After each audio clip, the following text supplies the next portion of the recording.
Choisir un homme pour son potentiel. C'est romantique. C'est plein d'espoir. Et pourtant, c'est l'une des pires erreurs que beaucoup de femmes font en amour. Parce que le potentiel, ce n'est pas une promesse. C'est une projection. Et les projections ne construisent pas des relations solides. Beaucoup de femmes ne tombent pas amoureuses de l'homme qu'elles ont en face d'elles. Elles tombent amoureuses de l'homme qu'il pourrait devenir. Quand il sera plus stable, quand il sera prêt, quand il aura réglé ses problèmes, quand il aura compris ma valeur. Mais pose-toi une vraie question. Et s'il ne change jamais?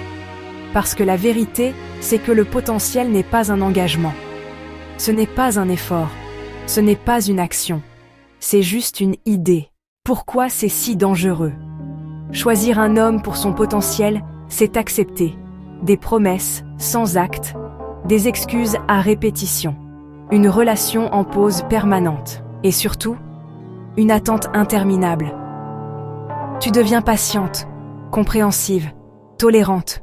Lui, il devient confortable. Parce que pendant que toi tu investis dans son futur, lui profite de ta présence dans son présent. Ce que ça fait à la femme. À force d'aimer un potentiel, tu doutes de toi, tu minimises tes besoins, tu t'adaptes constamment, tu t'épuises émotionnellement. Et le pire, tu finis par croire que si ça n'évolue pas, c'est parce que tu n'as pas assez aimé, assez patienté, assez soutenu. Alors que non. Ce n'est pas ton rôle de transformer un homme. Ce n'est pas ton rôle de le motiver à devenir adulte émotionnellement.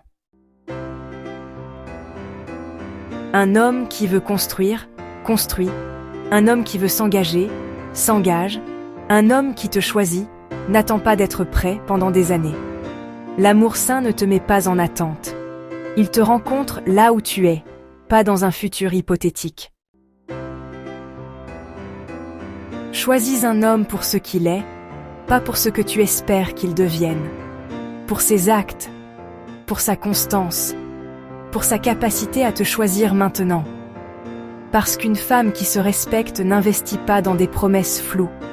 Elle choisit la clarté, la sécurité émotionnelle et la réciprocité. Le potentiel, c'est beau. Mais l'amour se vit dans le réel.